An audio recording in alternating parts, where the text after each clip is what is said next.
So let's start this panel. I'm very pleased today we have a great session. I'm Gianluca, I'm Associate Professor at University College London, Institute for Risk and Disaster Reduction. I worked on operational continuity and disaster resilience. We have a couple of forthcoming projects that are coming up on low probability impact events, and I'm very happy to be involved with George in one of the new projects financed by Deloitte's Register Foundation. So today we were thinking a bit how to build on this panel on how we could interface the different components of technology and experience and warning systems. So we decided to create a very multidisciplinary panel in which we have a speaker that works on risk perception, somebody on AI, a world-leading expert, and somebody that has experience from practice while working on risk perception. So the way we are gonna deal with this session, we are gonna start with the presentation of each speaker. One of us, Saman, has to be online because he's not well, but he's doing the effort to present from online. And then we are gonna try also to have a lively discussion. So we are gonna have this presentation. We have some questions, but please feel free to interact. And also you online, if you have a pressing question after the presentation, let us know, okay? So first speaker, and thank you very much. You already saw her this morning, hopefully, and it's an honor to have her here. We had to plan everything very carefully to align the stars. Thank you, looking forward to that. Thank you very much.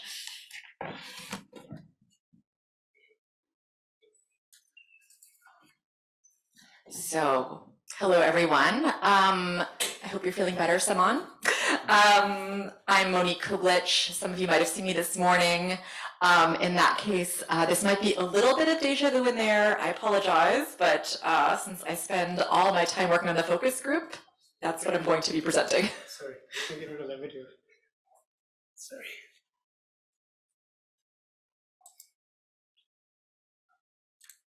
We're talking about technology, right? We are talking about technology. Thank you. I work in business continuity. If there was one meeting where I had to talk and they didn't get disrupted for that. Exactly. So I'm the innovation manager at Fraunhofer Heinrich Hertz Institute in Germany. This is a telecommunications research institute. However, I'm a geoscientist. As I mentioned, I spend most of my time actually as chair of the focus group on AI for natural disaster management, which sits at the ITU, the International Telecommunications Union, and in partnership with the World Meteorological Organization and UN Environment.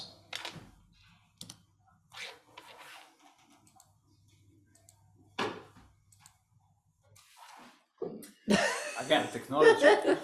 If this thing were not happening, I would be for. Ah, there we go. All right, thank you. I'm glad you're close by. The focus group is looking at how can AI improve our ability to detect, monitor, and forecast events, and also effectively communicate an impending or ongoing disaster. So how can it be used, for instance, to support communication tools such as early warning systems, decision support systems, or chatbots? We're also looking at what are the opportunities and limitations of AI, and what are the best practices. The results of the analyses to those questions are being used to develop standards. Standards are documents or tools that provide guidance on how to apply a given technology. If they are produced by an international standard developing organization, such as the International Organization for Standardization, ISO, or the International Telecommunications Union, then they're evaluated and then adopted as a standard. If they're produced outside of an SDO, we call it an ad hoc standard. To produce one of these technical reports, a lot of research and analysis needs to be done, and this requires close collaboration by experts and stakeholders from different fields. Furthermore, we need to consider that many decisions are made across the AI lifecycle. This is a variation of the figure that I showed earlier. It begins at problem definition and continues along to data curation, acquisition, and handling. It moves into model development, which includes selecting a method and how you're going to evaluate the performance. And then it can reach model deployment, including its implementation into early warning systems or other communication tools. Furthermore, we need to go beyond technical considerations and be conscious of the ethical and legal context. For example, one of the topics of this session is related to communicating uncertainties. And in this context, model transparency becomes really important. So some of the information that should be shared with users are what data sets were used to train and test the model, how were bias is addressed to avoid algorithmic discrimination. So if you consider many disaster types, such as volcanoes, which we heard about in the previous section, are spatially irregularly distributed. So you're going to have a bias in your data set. Are the data and metadata open and accessible? What type of model was used? An interpretable model, like a decision tree, or a black box model? And if using the latter, have XAI model methods been used to try to get insights into how the model is making a prediction? Are the model and methods available on an open source platform? And is there human oversight and a fail-safe in case the model doesn't perform as expected, et cetera, et cetera?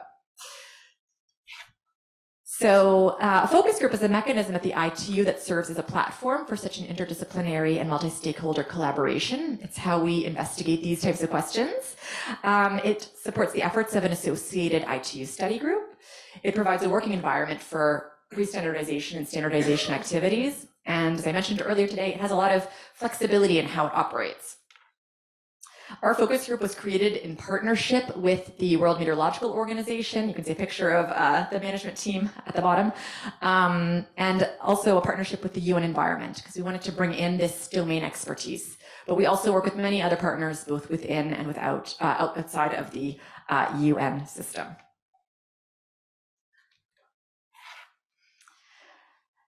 So the focus group has a sort of complicated structure. At the bottom in these gray tiles, you'll see our topic groups. You'll see that they all have names that are somewhat related to a specific type of natural hazard and also a sort of objective. So we have about 4 use cases looking at flood monitoring and detection. We also have 2 use cases looking at AI and for hail and windstorm hazard mapping, et cetera. And these use cases feed information into our working groups. So we have a working group that's looking at data. That was that section on the AI lifecycle that I showed earlier. We have a working group looking at modeling and a working group that's looking at communications and taking information from these use cases, as well as from the literature and from other sources to derive best practices and produce our deliverables. We also have a working group that developed our roadmap. This is basically a database of ongoing or completed standardization work. It's really important to us, given how many SDOs there are, to make sure that we weren't duplicating the work of anyone else and that we were actually filling the gaps. We also have a working group that produced educational materials to support capacity sharing. We want to make sure that all of our technical reports and other deliverables are accessible to anyone who might need them. We have a work stream that produced our glossary.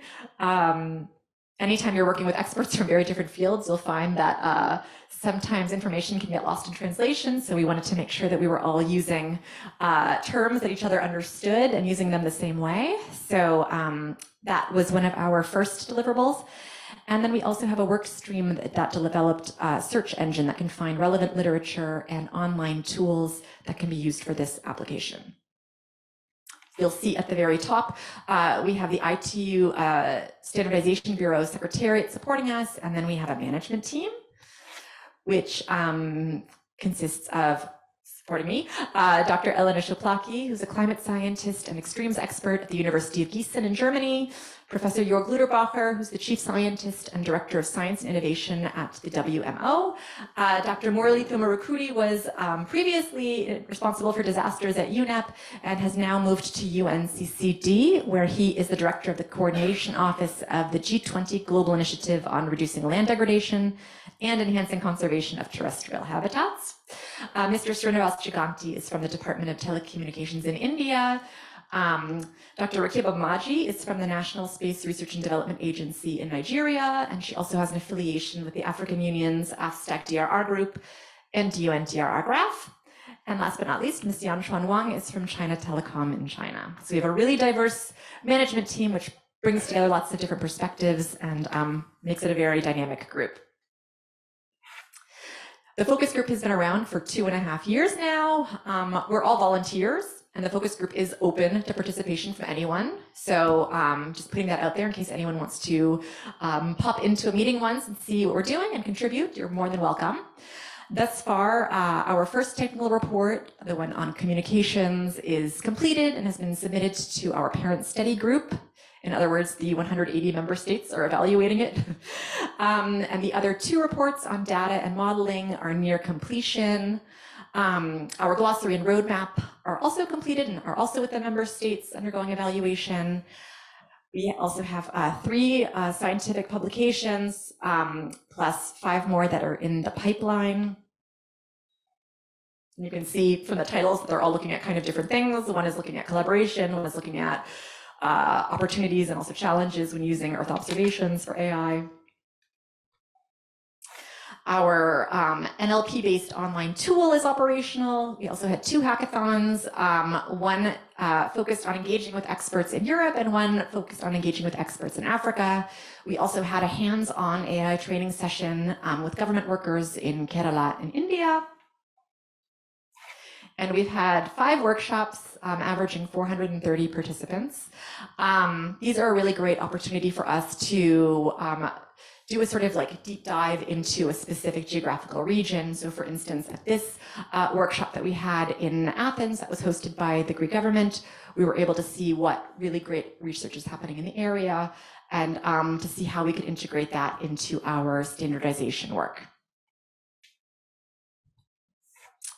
We've also received some attention in the press. Unfortunately, it usually happens after a major catastrophe that people reach out. That's sort of the sad part of our work, but I am glad that people see that there is a potential, that AI can help. And we also received a grant from the International Union for Geodesy and Geophysics, which we can use to help our experts who are located in LDCs and SIDS to come to our on-site or hybrid events. As I mentioned, we are about 2.5 years old. In March 2024, we will be finishing our focus group's lifetime, but we are in the process of transitioning into another type of mechanism at the ITU. This is a global initiative, which is also capable of doing standardization activities, and we will be maintaining our partnership with the WMO and UNEP, and also are discussing bringing on additional partners to the activity, so both within and outside of the UN. The name of the global initiative is Resolutions, Resilience to Natural Hazards Through AI Solutions. And the objectives are to continue standardization. So as the technology changes, the standards have to adapt. So we're going to be doing a gap analysis of our standards. We're going to be looking at what developments are happening in the field and making updates to those standards. We're also going to be looking for areas where fundamental AI research is needed. In terms of capacity sharing and education, of course, as the standards are updated, we also want to make sure that those are accessible to anyone who might want to use them. So we're going to be continuing to do the types of activities that we've done so far. We also are going to be moving into implementation. We're a huge community of experts in very different fields, but together, I think we can accomplish some pretty incredible stuff. So we're going to be producing projects that see how AI can contribute to the Early Warning for All initiative. We're also going to be looking at how AI can be used for risk transfer solutions as well as impact assessment. And in terms of harmonization, this is really key to our work, as I mentioned in the context of the roadmap.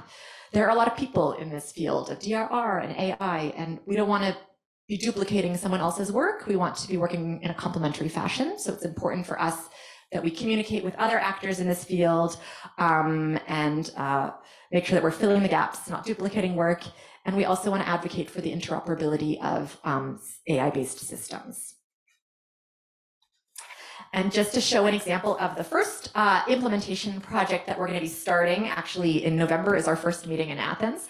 The project is called MEDUSA. It stands for Mediterranean and Pan-European Forecast and Early Warning System Against Natural Hazards. That is a jellyfish, by the way.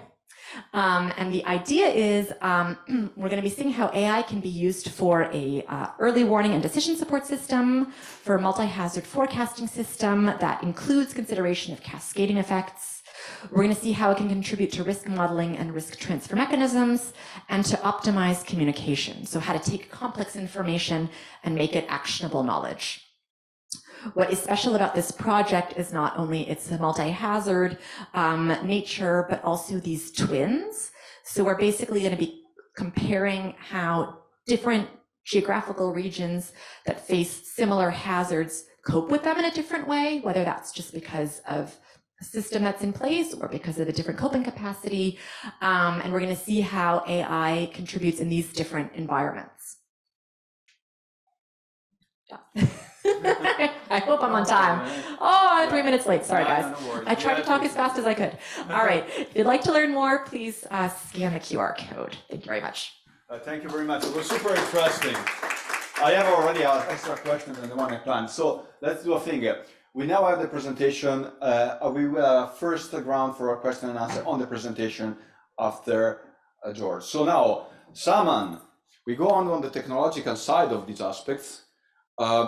It's the first time that I'm properly understanding what is the application of AI in warning system. I had this idea and this marginal understanding, but I'm finally seeing better where the synergy could be. Saman, are you there? Yes, I'm here. I can hear you. Perfect. So thank you for joining us. Do you feel any better? Yeah, I'm now a bit better. Thank you. So where is it? Can I start sharing? Yes, absolutely. If the laptop agrees with it. In the right corner. Okay, wow. Thank you. Technology again. I'm the wrongest person on that thing ever. Please, you want to try to share? Yeah, I just try to find it.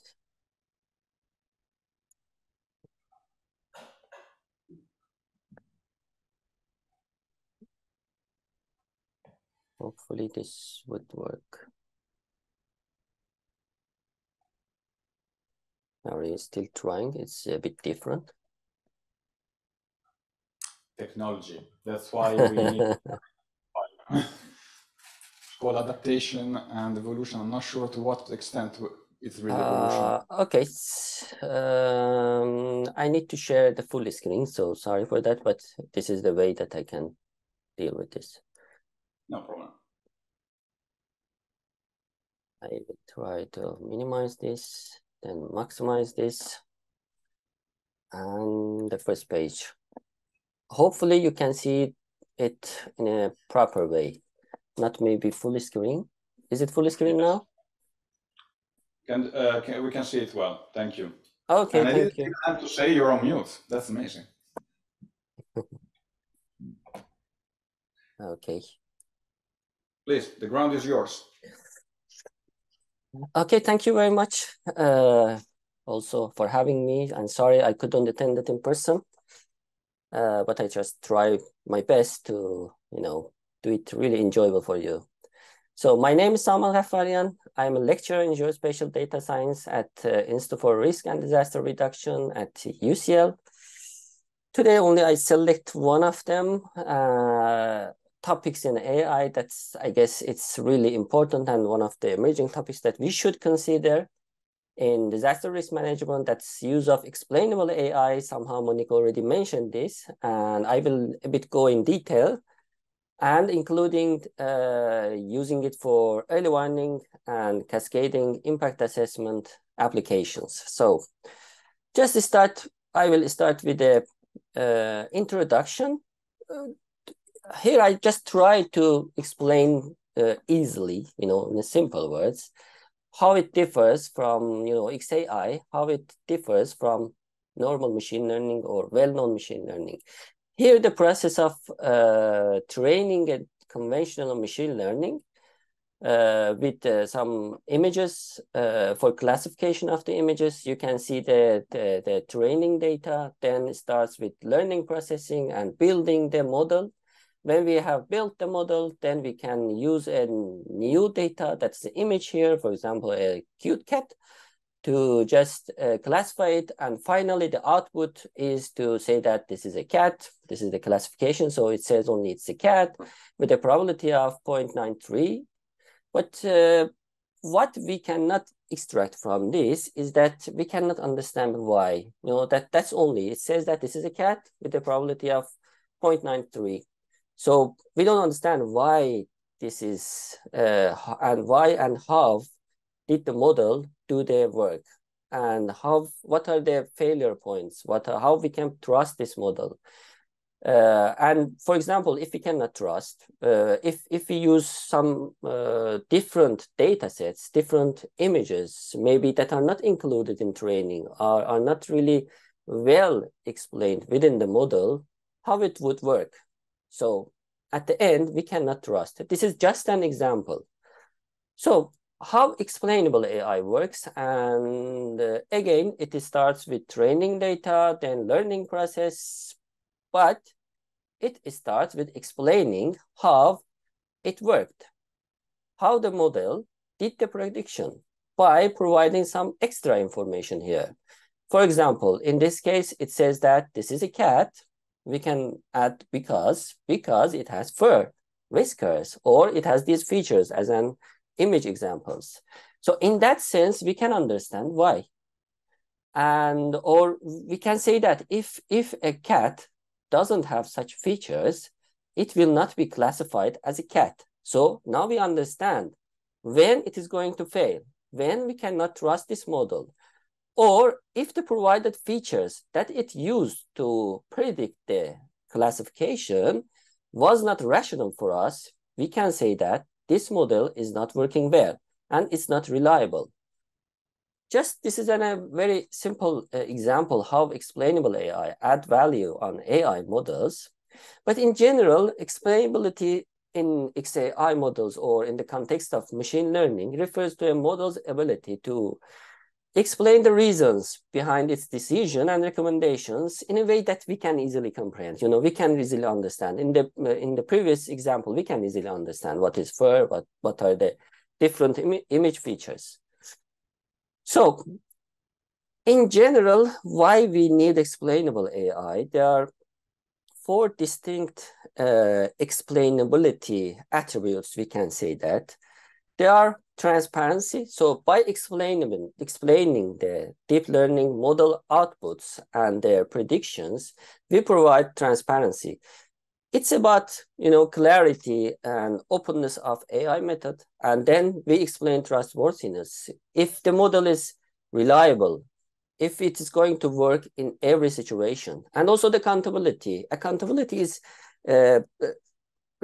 about the responsibility of the AI about its outcomes. We are ensuring that all the errors and biases are attributed. However, in normal AI, we cannot actually do that because it's a black box. We cannot explain it. And finally, it is the interpretability that's somehow interchangeably used with explainable AIs about ourselves to easily understand the results and all the features that it provides to explain it. You know, explainability also can contribute to responsible AI. To be able to provide responsible AIs, first we need to explain them. First, it should be transparent. Then we can understand how it works, or the trustworthiness and accountability. However, there are also other factors that should be considered in responsible AI, including ethical issues and other societal implications. So, in a review paper, we just reviewed all the machine learning XAI methods that are used to address disaster risk management components. Here you can see the in figure different in top. You can see different machine learning methods, roughly classified to supervised, unsupervised, and semi-supervised learning, and finally the reinforcement learning. And at the bottom, you can see there's some factors and aspects of explainability, like attributes, types, and structures. But in the middle, you can see the different methods. There are, in general, 3 methods to explain the AI results, or in general, only the models. Its explainability is not only explaining the results, but it can be inherently within the AI model. So, but generally post hoc models that are some of them model agnostic and model specific mainly used in this field. Some examples are SHAP model and GradCam, which is mainly used for computer vision applications. Based on our review in use of XAI for disaster risk management, there is increasing trend. Is it enough? No, not at all. There is a need here because, you know, disaster risk management, including early warning systems, are the crucial parts that we need to trust AI to use them because it's a death and life situation. In terms of XAI methods and AI methods that they use, as I said, most frequently they used SHAP models, GradCams, and integrated with different AI methods, mainly random forest and extreme gradient boosting. Here I provide an example. So how we can use it, for example, in disaster risk management. The researchers here used to train a deep learning model for wildfire susceptibility mapping based on different indicators that you can see here, like humidity, wind speed, rainfall, elevation, and so forth. And finally, they used XAI method to interpret the contributing factors for this wildfire susceptibility mapping. So this is a very commonly used method, the SHAP here. You know, mainly they use this diagram and this figure to show the importance of the feature. So what does this mean? You can see that from the bottom to the top, the importance of the indicators and factors that are used for wildfire susceptibility mapping is increasing. So what does that show for us? How we can understand, how we can interpret this? It says to us that humidity is much more important than land cover in wildfire susceptibility mapping. So there are two questions here now. Is it true? Based on our knowledge, if it is true, then we can trust this model because we explained how it works, how it makes the prediction. And if it is not true, based on our analysis and knowledge and theories, so we cannot rely on this. Also, it can provide some extra information. The extra information is that, okay, we didn't know. It could be humidity, it could be wind speed. But now, based on this, we know that one of the indicators is much more important than the other, at least for this case study. This is how usually they use XAI in disaster risk management. Also, we reviewed the studies and classified them in terms of different risk and hazard types, and flood and landslide hazards are the ones that most frequently studied in this context. But the problem here is that, you know, when I say that it's not really sufficient, is that there is no research on early warning, where we need, you know, disseminate the warnings in a most reliable way. And also no research on multi-hazard risk or cascading impacts. So there is a need to work on these. Besides the explainability and also the disaster risk management, there is another general risk, which is deep images or deep fake images or deep fake data generation. Here you can see in the right side, 4 images. On the top left, we have a base map. The other satellite images are generated using this base map. So for Tacoma and Beijing and Seattle, 2 of these images are fake. Maybe if you can just focus on this and look at it in detail, you can understand which one is fake. But it shows that we need a responsible AI even in this image generation and when we trying to generate some contributions. Actually, this was my last slide, and thank you very much. If you have any question.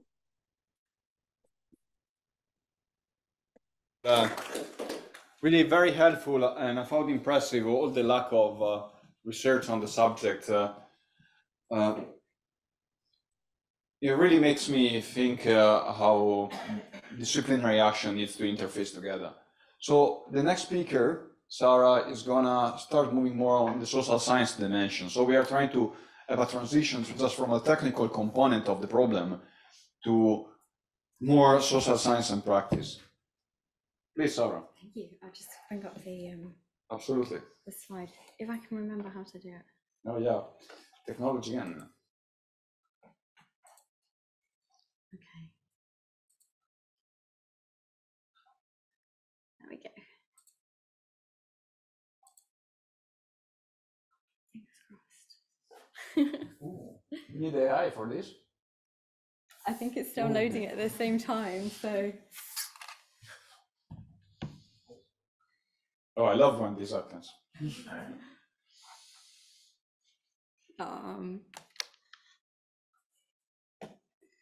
I might, maybe this is, Saman, was this the issue that you were also having? Maybe I can try that. I remember the first lecture I went as a lecturer, and the computer failed, my laptop failed, and the projector failed at the same moment. It was my first lecture. Yeah, I was teaching business continuity, so okay, I had the first backup, second backup. At the end of the day, do it by hand, and yeah, it was a hint. Yeah, maybe. Oh, okay. Thank you. Sorry. Yeah. Oh yeah, Maybe try this that one here. It might make no difference. Tell you what, maybe I'll just try and download it. Maybe you can talk amongst yourselves. Oh yeah, if you want, I can talk forever. I'm sorry about this. Okay. So be careful because we're increasing the possibility of a last-minute talk by Gianluca. So. No. Okay, I don't know whether this is going to make any difference, but oh god. Oh, thank God! I love when UCL software does like that. Yay! Okay, celebration. All right, I'm just going to follow through on my laptop as well because I've got some stats and things that I wanted to go through as well. Okay. And I will say that the topic is perfect. Communicating risk and uncertainty. What we've just seen until now is exactly that. To you. Oh yeah, I need a microphone, don't I? Okay, thank you, Gianluca, and thanks everyone for being here to listen and for the invitation to talk. So my name is Sarah Dryhurst and I'm a lecturer at the UCL Institute for Risk and Disaster Reduction. And I'm going to talk today about some of my research and how I think it's relevant for our topic of technology, and warning systems, and of course, risk communication and cascades, all these topics, because my research focuses on how best to communicate risk and the uncertainties associated with risk to try to help people take informed decisions about the risks that they face in their day-to-day life. And I'd argue that when it comes to warnings, we have to be thinking about how to effectively communicate them. If people receive a warning message and they don't understand it, or they don't know how to respond to it, or they don't trust it, then they won't act. Arguably, you can have the most advanced, technologically advanced warning system in the world, but if the people being warned don't do anything, then it really doesn't matter. So I don't want us to neglect this kind of last mile of warning systems in our conversations today. So as I said, warning information has to be communicated, and it has to be communicated in the right way to help people take informed decisions and know how to act. So what is the right way? Well, actually, I wanted to start with an example of maybe the wrong way of communicating risk, because there are plenty of examples of bad and misinformative risk communications out there. Now, some of you might be familiar with this graphic that I'm about to show you. This is from the Florida Department of Law Enforcement from a few years back, relating to violent crimes and gun deaths. So just as a bit of context, before 2005 in Florida, people were legally required to retreat from violent situations, if possible. However, the introduction in 2005 of the Stand Your Ground law allowed or legalized the use of deadly force for self-defense. And there was quite a bit of controversy about this, with people worrying, or certain groups worrying, that it might increase the number of deaths from gun crime in Florida.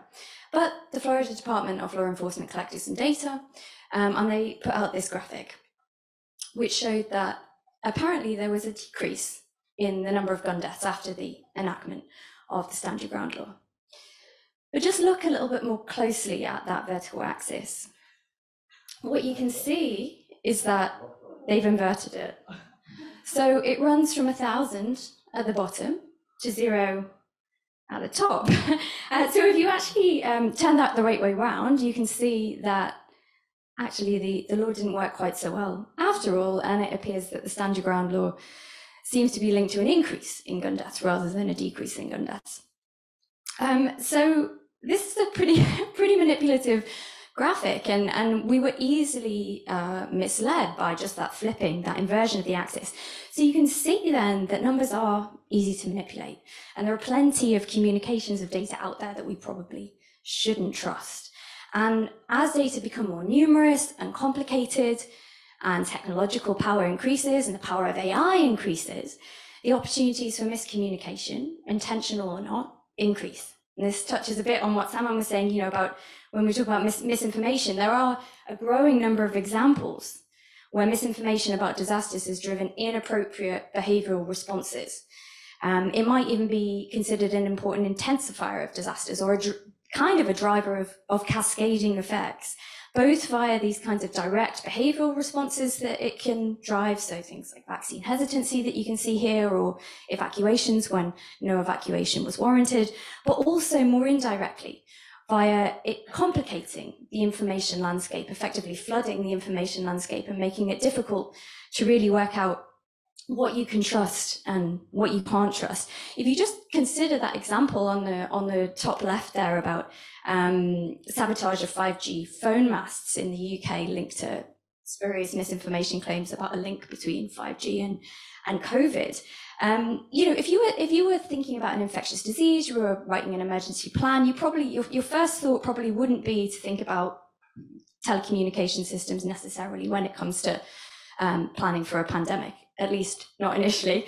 But here what you've got is a situation where you have your infectious disease, you have misinformation about it in the case of this spurious misinformative link between 5G and COVID. You then have public unrest, you have burning of these communication pylons, and then you have a blackout in the area, a communications blackout. So effectively a cascade driven by misinformation that's pretty difficult to anticipate. And I think what's scary is that information doesn't actually have to be incorrect. It doesn't have to be false to be misinformative.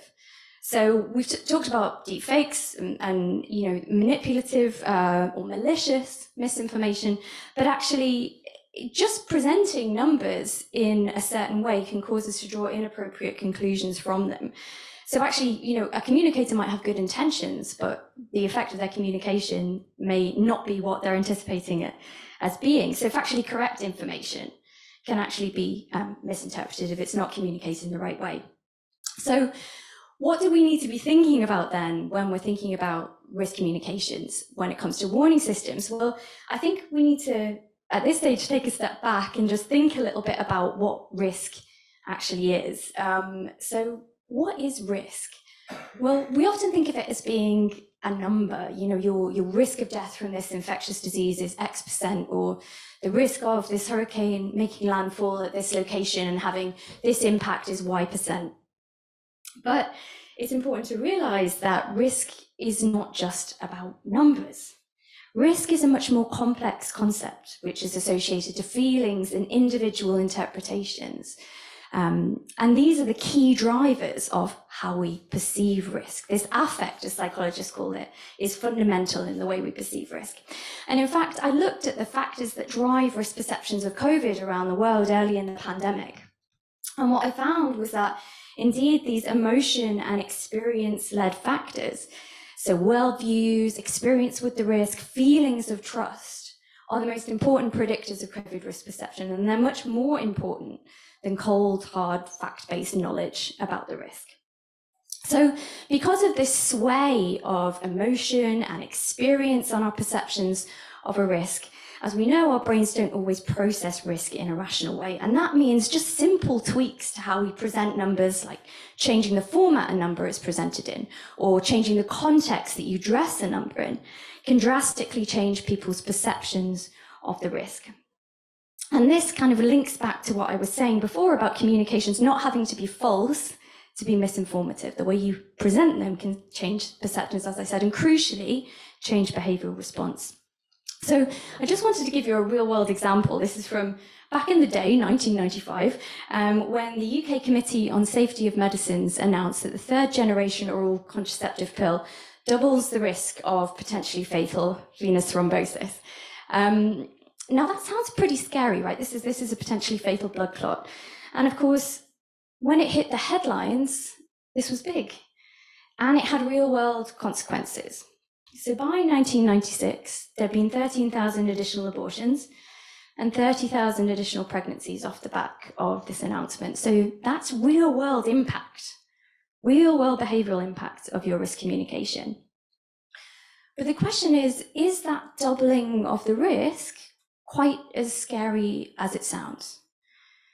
Well, the communication tells us that the risk of harm has doubled relative to what it was before, so what we call a relative risk. So the risk in people who were taking the third generation oral contraceptive pill relative to people who weren't was double.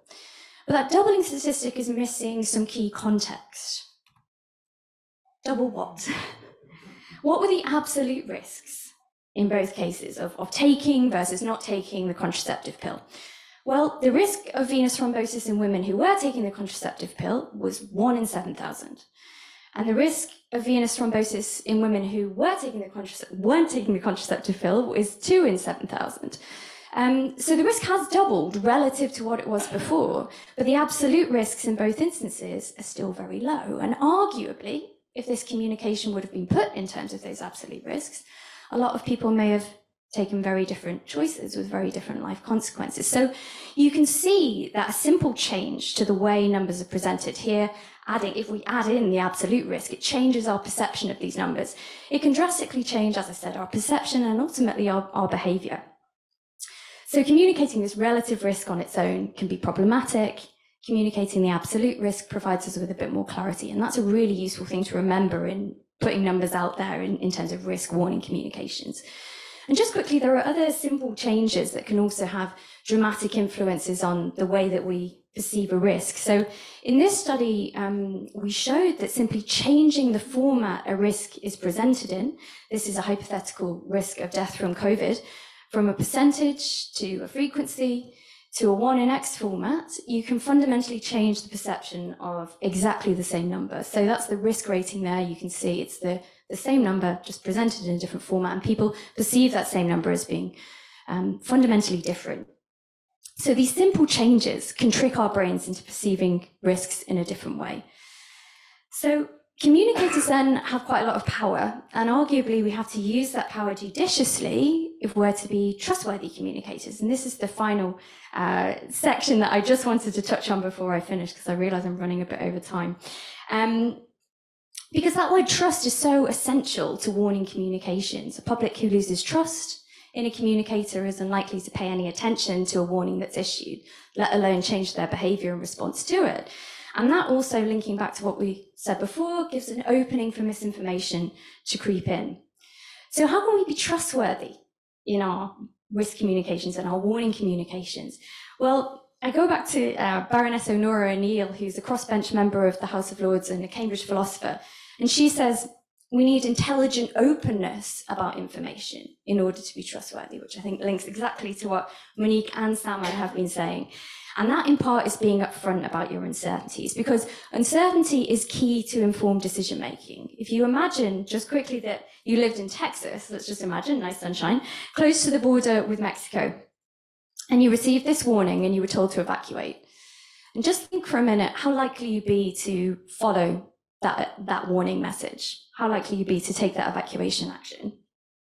But now consider you received the same warning message, but you received information on the uncertainty in the possible path of the hurricane. Now, I'd imagine this additional information would probably change your decision as to whether to evacuate, and you'd certainly want to know this information before you took that decision. So uncertainty is key to informed decision making. But many policymakers, many scientists are reluctant to communicate it because they worry it might undermine perceptions of the trustworthiness of the communicator or the communication. But I'll just end on a bit of evidence to counter that. There have been quite a number of studies now that have shown that actually communicating direct statistical uncertainty doesn't seem to undermine perceptions of trustworthiness in a communication compared to when you don't communicate any uncertainty at all. And in fact, there are some instances where it's been shown that communicating uncertainty actually increases perceptions of trustworthiness. And the final point, the final point I wanted to make was that I think it's really important to consider this when it comes to warning systems, because we know that false or missed alarms can undermine perceptions of trust and reduce willingness to act on future warnings. But if a communicator is upfront about their uncertainties in the first place, does it kind of insulate against these sorts of effects? Can it help maintain public trust in the long term and ensure that people continue to find warnings or a particular warning system trustworthy and continue to use it in the long term despite these false or missed alarms, if there's this transparency? So I'll end there. Thank you. Thank you very much. Thank you very much. I love all this kind of conversation, starting from every time I see that first image from Florida, I see myself doing head banging during a hurricane, like the meme. The way we deal with information in this period is really critical. We see with our stakeholders and the way we communicate and the way we can adopt new technologies such as AI, that whenever we have a technical tool that is working, then the way we integrate that in organizations, in perception and in action, needs to be codified and needs to include all the elements on the societal level and the human level to make it work together as a whole.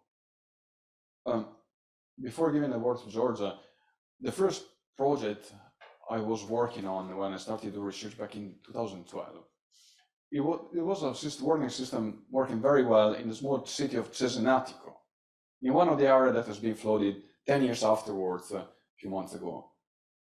The technical alert was amazing. Probably nobody knew that in that village, they could have enrolled in the warning systems. So the way technology, uncertainty, etc., can orient our work needs to consider all these actions. So George, you have been covering all the area between science and practice. What is your point of view on that? So no slides. So this round, no technological failure. Big improvement. Indeed. Thank you very much. Yeah, indeed, no slides, so no risk of failure. One comment that I would like to make is that probably an entire body of research on cascading events spawned from that triple failure of your computer, the university computer, the overhead. Thank you, Gianluca. Thank you, ladies and gentlemen, for being here. I'd like to dwell on three things, taking inspiration from the title of this session being about technological systems and early warnings.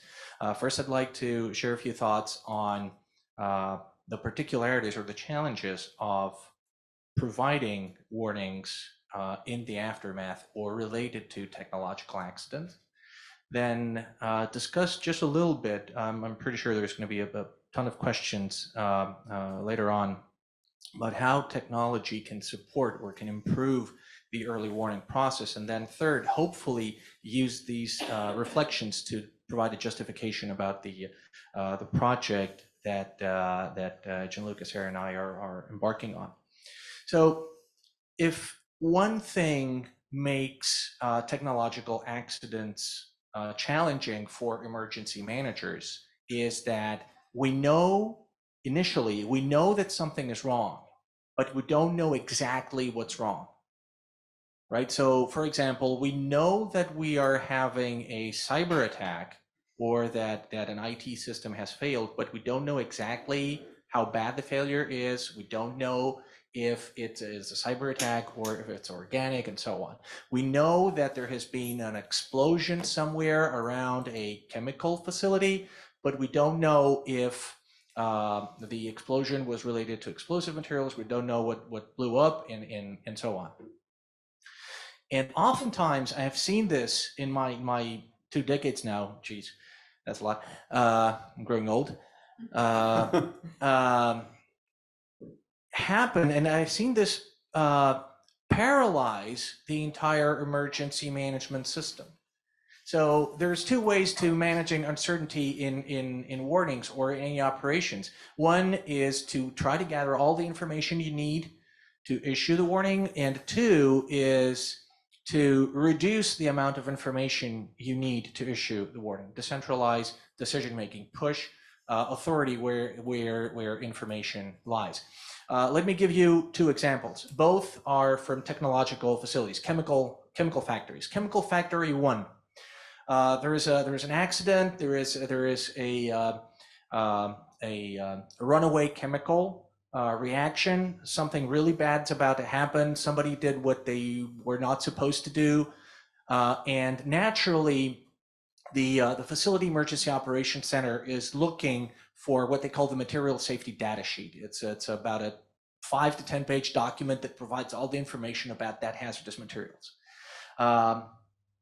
Murphy's Law in full throttle, they cannot find it. Result, they're paralyzed.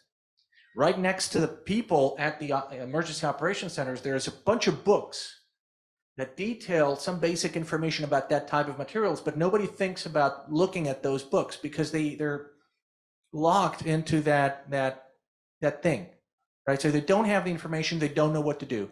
Naturally, they don't issue a warning until quite late somebody points them to those books. Example number 2. Again, a fire in another country in another decade. In a factory, something is burning. First responders know it's something related to plastics, but they don't know exactly what's burning. There's a huge plume. It's over a large metropolitan area. First responders are repeatedly asked by emergency management, "Do you know what's burning?" They cannot say for sure because the fire is burning. They cannot go in. They cannot go very close, right? Because of the high temperature. Net result: that emergency management agency chose to issue a warning saying that what's burning, it's potentially dangerous. That smoke plume you're seeing is potentially dangerous. Shelter in place. Net result: no deaths. So you see that in one case, the uncertainty about the technological accident was paralyzing. In the other case, they were able to manage it. How do we resolve it? We plan on it ahead. We identify the information we need to make the decision ahead of time.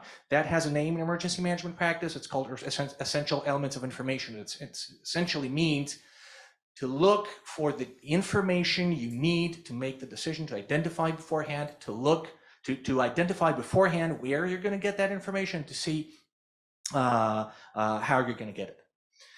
Item number 2, we have seen so many examples where new technologies can improve early warning systems. Monique and Saman brought up so many examples of my personal experience. I have seen artificial intelligence being used to improve flood early warning systems. It makes model calibration streamlines it essentially.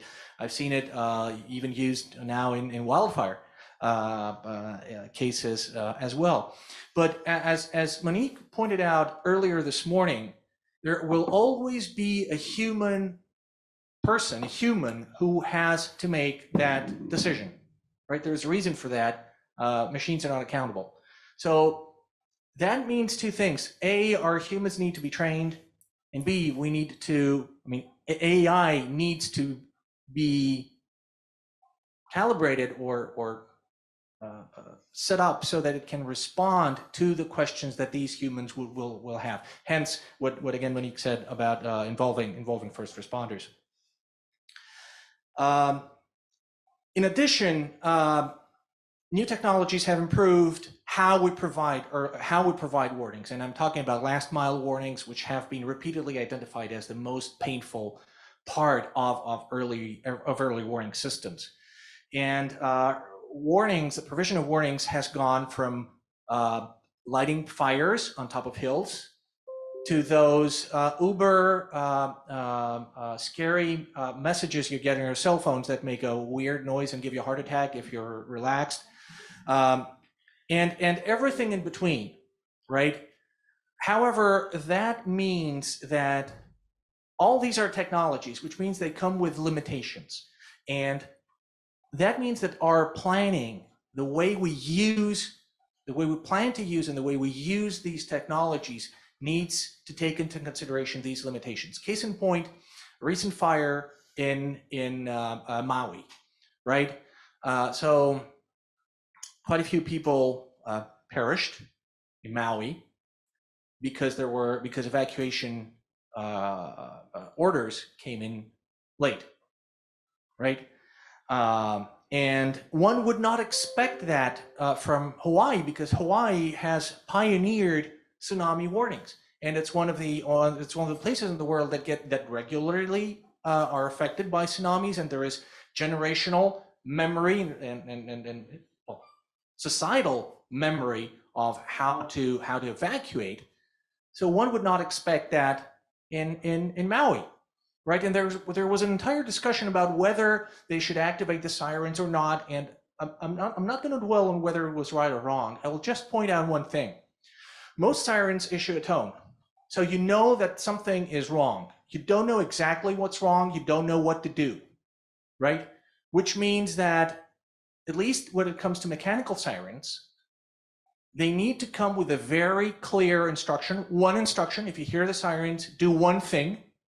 If you hear the sirens, do one thing, and this has to be widely communicated. Now, case in point, France, they used to have sirens near chemical sites, and they found out that every time they started the sirens, they were activating the sirens, people would open the window to see what's going on next to a chemical factory, right? So they would activate the sirens in the aftermath of a chemical accident, and people would open the window, despite numerous communication attempts at providing instructions to people. Case in point, Maui.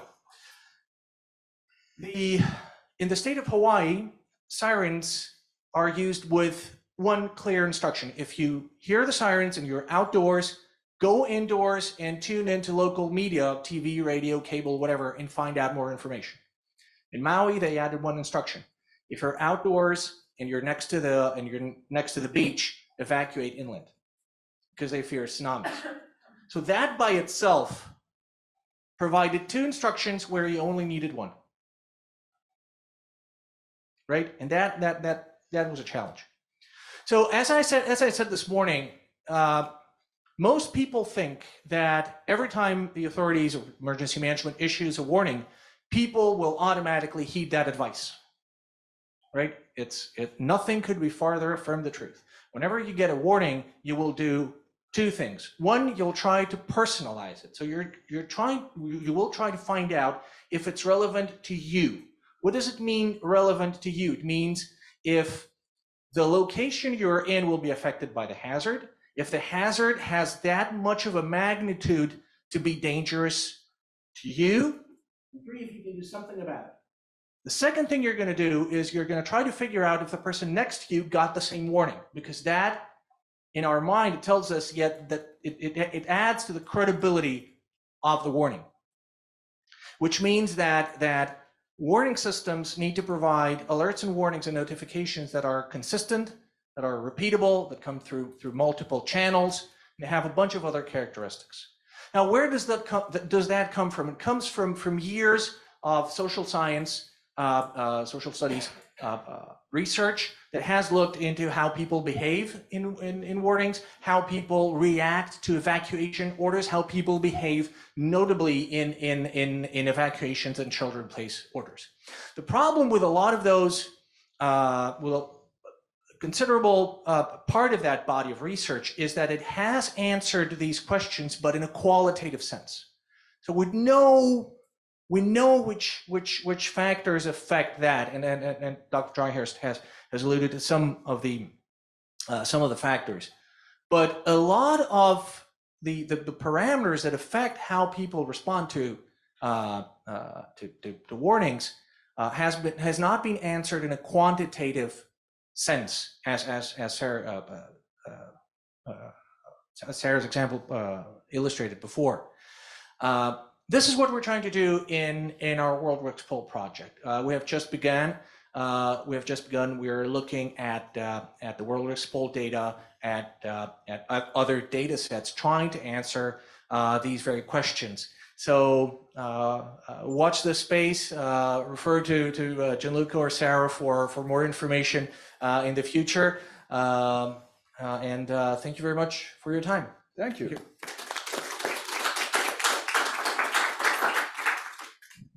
Thank you very much. That's the point. Just the point.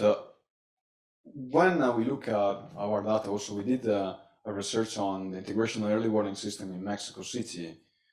The human factor, you can have actually the right communication, but the action is not taken. I am gonna say something really unpopular, but to keep in mind this, I read regularly the Daily Mail. I'm very serious. In academia, research, and everything, we often forget how distant can be the message we want to communicate with what is perceived. And we can see when we are trying to explain cascading risk or all this dynamic AI, at the end of the day, what is the message that needs to go across? If we want to activate something like what Giorgio was mentioning, what are going to be the keywords? If we want to communicate uncertainty, how we are going to have people visualize it? And if we are going to invest resources in AI, what are going to be the boundary conditions? And how we are going to be sure that these boundary conditions in the positive and the negative are applied. So I have a bunch of questions for the speaker, but I will open it 1 second to all of you if you have any questions about the presentation, also online. Anybody wants to ask something to the speakers? Perfect. Thank you. Thank you very much. Great session. Thank you. I've actually got a question for Monique, if I may. So I noticed in your working groups, you're separating into communications, data, and modeling. It feels obviously there's overlap and a lot of elements that are sort of go together with those, especially maybe with the data and the modeling. And I wondered if you could speak a bit about the limitations about separating them, if there are any. Great question. So separating them has been sort of a pragmatic decision because we knew that we were going to be analyzing the use cases also in these sort of categories. The working groups work very closely together. However, they share the reports with each other. There are some topics like, here's a good use case. We have a use case from a company called Matiga. It's a spinoff from the Barcelona Supercomputing Center. And they have a use case, which is a project with UNDP, where they are doing hail and windstorm forecasting in Georgia, the country, not the state. And in Georgia, they do not have as much observational data to work with as in some other countries. So they've been using transfer learning. They've basically been using reanalysis data from the US and adapting it in the model for Georgia. That's a clear example where, okay, you have a data problem, but you're gonna use a model to resolve it. So this is one of these use cases where, you know, both groups work really closely together. We have a really great community of experts that are focusing on data. Colleagues from NASA are coordinating that group, and colleagues from the JRC and from a colleague from my institute are overseeing the modeling group, and they have joint meetings all the time to talk about these sort of challenges.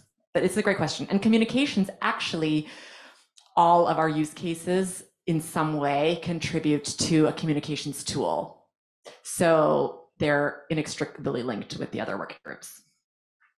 Thank you. Any of the speaker wants to add something on these in their disciplines? Maybe Saman, because Yeah, it's exactly. AI. I don't know. Saman, do you want to add anything? Maybe yes, but it was a specific question to the focus group. But I just would like to add on this. Just imagine that how it, if you think AI, how it works, it just processes the data. That's all. Machine learning is to processing the data in an efficient and automated manner. How we can use it, it depends on us. We are going to use it for decision making, It could be in risk communication. It could be in impact assessment. Thank you. That's what I can add on this. Thank you. Any other questions? Couple. Yeah. Well, four. Thank you. That was a really interesting discussion. My question is around the technology, how technology could help us with issues in the cascading space, largely because when we talk about alerting, I completely agree with what you were saying about clarity. But when we're in the cascading space, I think there is issues around first action, second action, third action, and also the time scales associated with that, particularly when we move into sort of mixtures of slow onset, rapid onset, slow onset, rapid onset events. So I just wanted to, whether there's been any research or experience in trying to do risk communication with the use of technology in those complex situations. Yeah, yeah. So I can give a personal answer myself, maybe. But any of you want to say something? Apparently, I'm called in the middle.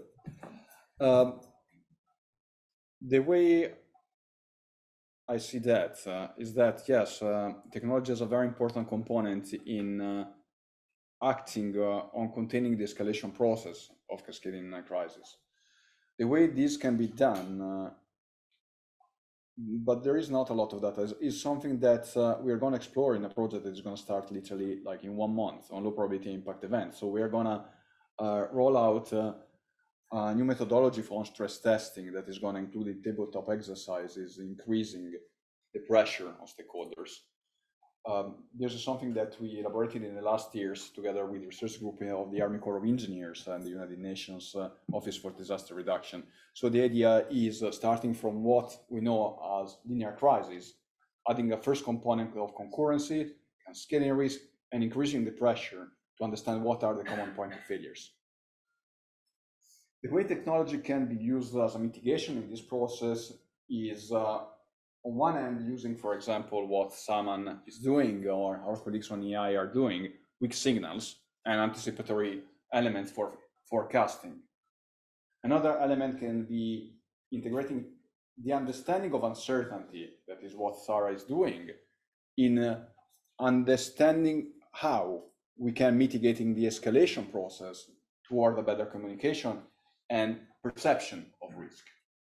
However, I completely think that this is a critical problem that has not been enough addressed in the state of art. When we started to work on this 10 years ago, we barely know that crises were complex, but we had an idea, but we were seeing that there were patterns that were not clear. It was the work of Georgia and the European Commission, NATEC, there were different elements of what was happening in the industry when there was a chemical accident, like what George was in the process. But the more we go on, the more we see that the system is getting complex and we see concurrency extremes, but also the societal vulnerability we have and our dependence on technology. So the big question is, to what extent technology is also a double-edged sword for which we are forgetting how to do things with low intensity, with low touch intensity. When we speak with my stakeholders, okay, we have AI, amazing, is free capacity, you know, is massive potential. At the end of the day, though, if there is something that's stuck GPS, GNS, and we cannot communicate with this fire station, there was one of my master students, a fire, works for the fire brigade, did an amazing thesis just exploring how the fire brigade is completely dependent on getting from point A to point B for deployment with GPS, GNS. So shifting to low touch plan B, we don't have to go back to do things on paper, but we need to be aware that technology is also a gift that we have that can go down one moment to the other. And resilience is not necessarily just the use of technology, but also using technology to understand where we can have a moment in which we need to leave everything behind and start from scratch, even for like a couple of days. And I hope I didn't talk too much. Anybody want to add anything? I can put on my practitioner's hat if you want. Oh yeah, absolutely. Thank you very much. Thank you. Yeah, I'm putting on my practitioner's hat now. So one of the problems or challenges with cascading effect is that technological systems are so complex, as Gianluca's research has pointed out, that it's often nearly impossible to figure out exactly how it's going to fail and when and under which conditions something is going to fail. And that, yes, poses a problem with warning. However, the way we are trying to solve this in practice of emergency management is by planning ahead. So it's those essential elements of information that I alluded to before. You don't need to know exactly how it's going to fail. You don't need to know exactly what's going to happen, but you need to know beforehand how and under what conditions you're going to issue a warning, right? Case in point, boil water advisories, right? We don't know how a water distribution system might fail. Okay, we know from lessons learned that there's like there are 10 like typical classical types of failure we see in the aftermath of disasters based on type of hazard, type of loading, type of stressor, and so on. But we don't know exactly what's going to happen, and we don't know exactly how each system is going to behave, by and large, because those systems are custom made for the jurisdiction they're serving. However, we know that we're going to issue a boil water advisory when the downstream water quality is not up to standard, which means that somebody planned ahead and identified that the criterion to issue a warning is that. And then they went a step further and figured out, okay, how am I going to find that out? Where am I going to get that information? I promise you that the simple task of putting that information on something as simple as an Excel sheet can make a huge difference when the bad thing hits the fan. Right? So planning ahead. That's it. Thank you very much. Oh, thanks to you. So, anything else to add on this? I just have a small comment. No, absolutely. Yeah, just you mentioned about the, I don't know if this is on, but anyway, you mentioned about the risk communication element with cascades, and it's not research that I'm aware of, but it's something that I'm thinking about and worrying about a bit actually, because you know, what I was talking about with risk communications today was communicating numbers, communicating probability, but when you have a kind of complex cascade situation, you don't really have a forecast number to work with. So as a communicator, I think to myself, what am I supposed to communicate, and how am I supposed to communicate it? So I don't have an answer to that, but it's something that I'm starting to think of as part of this project as well. You know, what should we be focusing communications on? I mean, George spoke to it a bit in terms of the specific ways that warnings can be structured, but yeah, it's something that I'm really struggling with myself. So. I also just wanted to add sort of another example, building on what you had said about the boiling water. When they were testing out the shake alert, the USGS's earthquake system, they had a very clear threshold. Now you can hear me. All right, to give a little bit of a background, when they were testing out the USGS shake alert system in Los Angeles, there was an earthquake in Ridgecrest, and it did not reach the threshold that would have triggered it in Los Angeles. So people in Los Angeles felt it, but didn't get an alarm on their phone. And they kind of lost confidence because they didn't realize that that's why it hadn't happened. So my point is, as you were saying, it's important to communicate also the threshold so that people know, aha, you know, my app isn't busted. It's because we haven't reached these thresholds. And as someone who lives in Germany, this is something that has always surprised me. I almost never get any warnings. And I wonder sometimes, is it because I'm in like a really safe place or is my like system not working? But I guess Berlin is just like. I can give you an answer. Yeah? Germany's deploying it right now. Right now, Yep. but not in Berlin. Well, all over the country, but they're doing it right now. They haven't completed it yet. Like a test. Yeah. All right, then I have to see if my. But they started last year. Last year was the first time they did it. So they're rolling it out. Now they're rolling out the test. Yeah, Okay. yeah, So, yeah, all right, good. yeah. Well, thank you very much. Saman, anything to add a last conclusion on this? No. Perfect. So there we have a 1 second question online. In the meanwhile, please. Sure. This is for Monique. Without knowing great details about the project, since you mentioned biases, is there a risk that developing countries with less data available will be disadvantaged, and that we will even take a step backwards in terms of early warnings for all? Okay.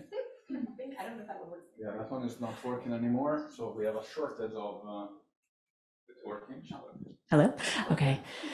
That's a great question. So, I mean, these are data-driven models. Actually, in case, I didn't hear the name of the person who asked the question, but in case you're interested, we have a paper coming out in Environmental Research Letters on Earth observations. Is it feast or famine when it comes to AI for DRR? And it's exactly this question. I mean, we see that there's these tremendous volumes of data being produced by satellites, but we also know that we need instrumental data. And we also know that some of these satellite data are not usable and they need to be annotated. So how do we actually make these data ready for use in AI-based systems? And how do we ensure that these spatial biases are handled? So you have spatial biases both because the instrumental records in certain regions are not as long as in other places. But we also have biases because certain hazards don't occur as homogeneously as others. So there's all sorts of issues that need to be dealt with when it comes to biases. But as I mentioned earlier, when it comes to hail, for instance, there are opportunities that are presented by AI, such as these transfer learning methods that would actually let you build a system in a region where otherwise you wouldn't be able to build a forecasting system because of AI. So there are opportunities, but also challenges when it comes to data. But this is something we are very much looking into. We work with a lot of experts also in Africa, with the African Union, their AFSTEC DRR group, also with researchers at various institutes. So this is something we're trying to discover together as we produce our standards. Thank you. So we had a question there on the back now. Hello. Yes. Thank you. I really appreciate the focus on uncertainty and conveying uncertainty in warning systems. So, and I think COVID-19, the pandemic, really kind of brought that issue forth, and kind of given the plethora of misinformation and disinformation. Hello? Yeah, this is a panel on technology. I would be surprised if everything was going fine. And in the beginning of the pandemic, there was also a lot of data that we didn't have, and at least in the US with the CDC, the Center for Disease Control Services, in the beginning also there was political issues. That there's been a lot of work done that if there was that that uncertainty or lack of data conveyed in the beginning, there would have been a little bit more trust from the population or from the community. So I wanted to ask you, panelists, maybe Sarah, George, and Saman, given the plethora of misinformation and deep fakes, when you're competing with all of these, how do you convey uncertainty in a way that you're getting kind of the correct information out there, but also enabling, I guess, the right response to the warning, given the competing information? Thank you. Thank you. Who wants to start here? George was the first time. Please, yeah, take the microphone. No. All right, so it wasn't a slide before. You need to be intelligently honest about how you convey that uncertainty, right? So in a COVID context, in my opinion, one needs to say what they know, to say what they don't know, and to say how that translates into protective action guidance. And in the end, the objective is not what you know or what you don't know. is what people need to do. When you're issuing a warning, one needs to keep their eye on the ball. What's the ball? The ball is for people to heed advice. The effectiveness of warnings is measured by how many people are taking protective action. That's it, right? Now, in a crisis of the size of COVID, with the in the era of social media, there is going to be disinformation and misinformation. There's going to be, right? There is no silver bullet. What has been tried and worked is that you get people to monitor social media, you get people to monitor potential sources of misinformation, identify that and address it early on and as clearly as possible.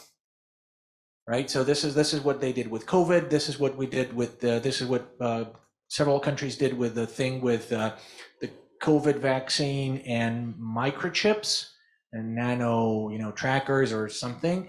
And about 5G and COVID. There are plenty of examples. There are plenty of examples. You just need to keep your head on a swivel to a certain extent. You need some sort of to be on alert. It does not only happen to COVID. It happens on a host of other situations. I know a country who rolled an integrated public alert and warning system, right? Like iPods in the US. So one of the things that one of the fake news that got out around that integrated public alert and warning system was that when Civil Protection Emergency Management issue a wireless emergency alert, it's called CB in Europe, but the technology is roughly the same. They can monitor people's cell phones so they know where they are, right? And there were a number of jokes around that, but so at one point they issue an alert, and at that same time, one telecommunications provider like Verizon or AT&T were doing a backup, and the server crashed, and like half of their phones in the warning area lost the timestamp. Imagine what happened. The wireless emergency alerts are monitoring us, and that's why we lost the timestamp when we got a wireless emergency alert message. It's a tangible proof that the government knows what we're doing. We're going into a third world country, right? So there is no solution to that. There is no solution to that. The answer is you keep your head on a swivel. You put up a system. You establish a system that monitors those things and can provide some answers. Thank you. Thank you. I think. Thank you. Yeah, just to add to what George was saying, I had to look up the precise list, but you guys are probably familiar with Professor John Krebs, and he was one of the government scientific advisors during I think it was the BSE crisis in the UK. And what he said about the changing landscape of information and misinformation during a crisis is that you should communicate what you know, what you don't know, what you're doing to find out, what people can do in the meantime, and make it clear that advice will change. So that uncertainty element. So I just wanted to add in that because I think that's really useful. But on the kind of misinformation front, I thought it might be useful to bring in there's work in the psychology community and trying to, this idea of providing psychological inoculation against misinformation. So rather than kind of post hoc trying to debunk misinformation that's out there to sort of clear the landscape away. You may be familiar with it. Sander van der Linden and John Roosenbeek in Cambridge are working on this. The idea is to inoculate people. So teach people effectively about the unifying characteristics of misinformative content, which works particularly well for malicious misinformation, political misinformation, so that when they encounter other types of misinformation in the real world, then they have a vaccine to it effectively, and they can identify it more easily as being misinformative, which is one way to help people sort of sift through some of the information that's out there and find the more trustworthy information. But I think it's going to be, lots and lots of different approaches in the toolkit to try and deal with this. But yeah, thanks for the question. Monique, I think, and also want to say anything? So, Saman, instead, I see that you have the camera open. Do you want to add anything on this point? Yeah, very good point and very good discussion started here about uncertainty. To me, uncertainty would be there always. We will have always uncertainties in any terms, in providing information, doing analysis with AI and machine learning. But in terms of using the technology, we should use them responsibly. So we need to go forward responsible AI, for example. We should also consider that technology is not AI, is not only AI. AI is only the part of this. For example, for the ultimate warning, for all the best solution, and in terms of looking at from a technological perspective, to me is digital twin. If we can digitally monitor and simulate all the systems that we are looking at them, we can then act as we wish in a timely manner. But in any cases, even if for London we don't have sufficient data, so also we're going to have data scarce situations. But always we are going to, for example, Monique very good mentioned about transfer learning. We can do something about them. However, if we don't have any type of data, I mean really any data, so we don't have any AI. Yeah, thank you. That makes sense.